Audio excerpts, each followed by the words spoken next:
Week 2 of the UC playoffs, game 2 of the semifinals between the Green Liners and Purple Panthers. The winner will face the Red Scare in the championship. A tough task ahead, but you got to win here first. And there's been an unprecedented amount of lobbying and pressuring being done behind the scenes, of course, to talk some baseball. We talked about that last week. Well, we finally have some baseball for you guys.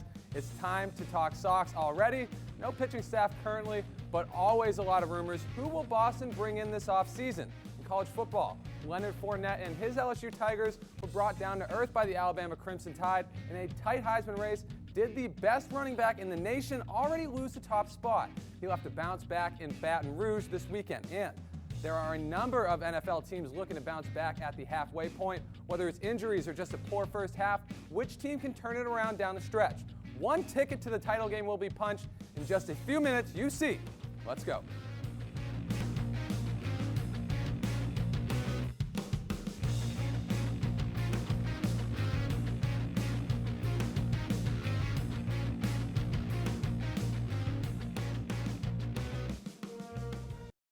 Hello and happy Friday. Welcome to the UC. I'm your host, Damon Turbot. We saw the Blue Steel struggle out of the gate last week, and they were unable to recover. The first round, it may be the smallest, but it is crucial to not start with a 4-0 deficit. And I know Mr. Joe Jacobs isn't going to let that happen, is he?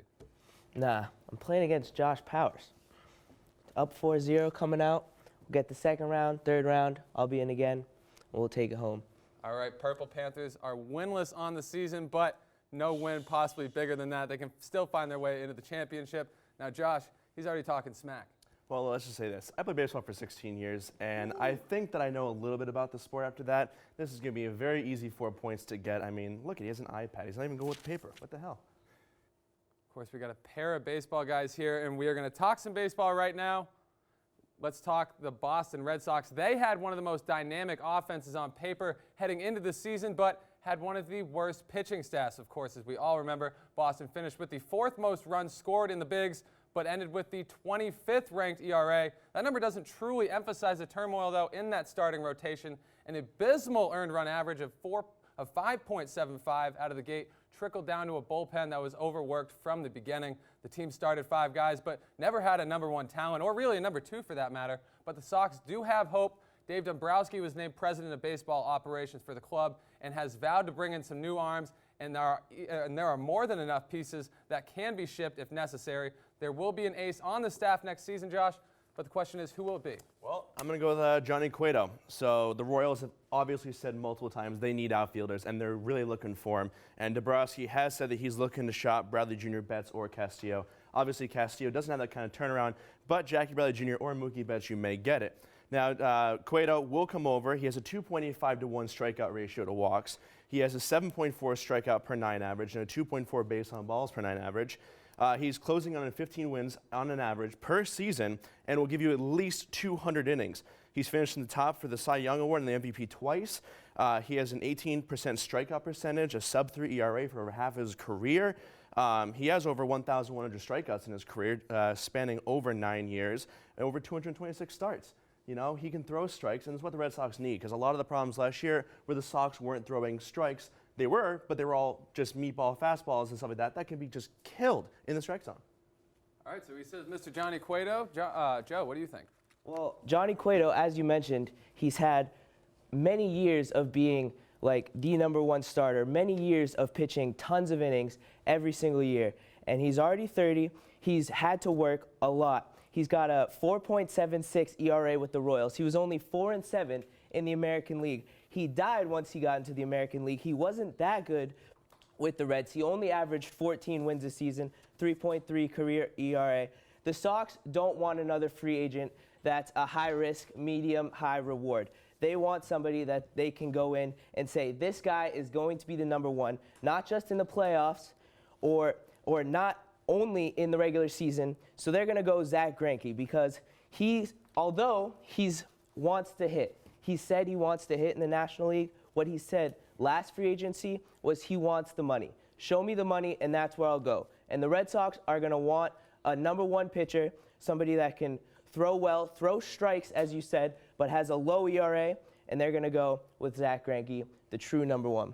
Well, Both guys are going to want their money here, but the question is, which price tag is more feasible? Well, you got to look at Cueto. I mean, obviously, the 4-7 in the AL, you get a half a season. You're thrown into the mix in mid-July. You got to reformat yourself. He's played in the National League's entire career, so he's trying to get used to something else. Clay Buchholz is still, in my opinion, your number one for the Red Sox. If he can stay healthy, he's going to pitch, and he's going to pitch well, and we've seen him pitch well a lot in the past years. He's not a number one, though. There's no but for the Red way Sox Clay right now, Buchholz is the number one With our young pitcher. pitching staff right now, he is the number one. No, the Red Sox, they don't have a number one starter. Clay Buchholz, for his career, has been a number three. But you're not looking at a team like Detroit or Toronto. You're looking at the Red Sox and who we have in our farm system in our starting rotation right now. Johnny Cueto can slide right in with Buchholz and work with him. And, John Farrell, he was a pitching coach. He is great at, coaching pitching and coaching the Red Sox. So they can slide right in. You just said that Johnny Cueto can't be a number one. The Red Sox need a number one. Okay, and I'm going to have to end the conversation right there, and that is a very good point brought up by Joe there. You're saying that Clay Buchholz could be the number one guy on the staff. Why bring Cueto in if that's the case? Why pay him all that money? Zach Greinke also had an absolutely phenomenal season last year. If the Sox can land Greinke, that's a huge win. I'm going to give the points to Joe Jacobs here.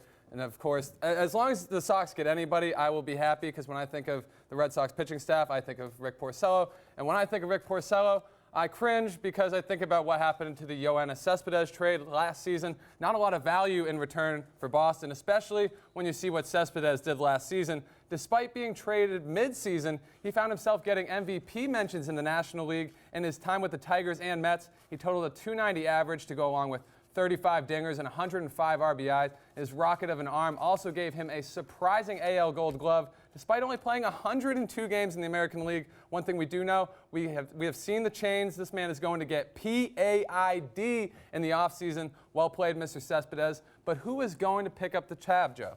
I'm going to go with a team that's not on the radar right now, and it's the Miami Marlins. They need fans. They've never had a large fan base. And right in Miami is a huge Cuban population. Yoenis Cespedes is Cuban. The Marlins are going to trade Osasuna, so they're going to move Christian Yelich to center field, and Cespedes can slide into that left field slot. They've gone big with Don Mattingly. They have a good outfield, a good core, great pitching, and they did have the lowest payroll, but they're going in, and he's not that consistent, so I don't see him going to a Mets or a Tigers. I see him more on the Marlins side. All right, he says in Miami. What do you think? Well, contrary to popular belief, it's nice to have fans, but they don't win you World Series. I hate to break it to you. I'm looking at out west, sunny California, and Los Angeles Dodgers.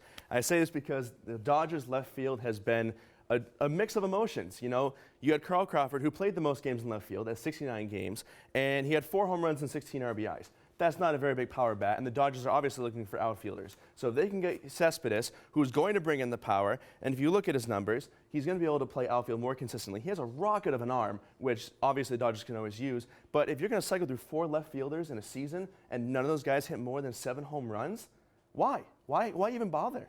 So this would be interesting either way. Puig and Cespedes, or Stanton and Cespedes. Which outfield do you think would make more sense to you, Well, it's a huge payroll the Dodgers already have, and adding another outfielder to 5 outfielders to one that already has a Carl Crawford payroll on it doesn't seem very plausible. And Cespedes is a very streaky hitter. He has hit 35 home runs, but he chases a lot of pitches. He doesn't walk. He's not great at catching. He has a cannon of an arm, but he's still not that great of an outfielder. So I don't see him going to the Dodgers when they already have a stable of outfielders.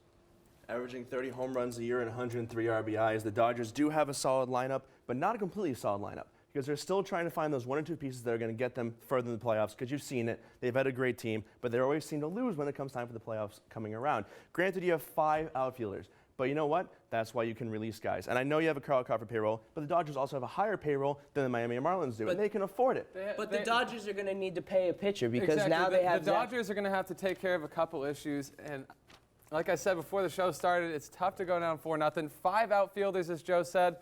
Hard to really make some room for that. I'm going to have to give the point to Joe and the Purple Panthers, but that is the end of the first round, and as I just mentioned, the score is in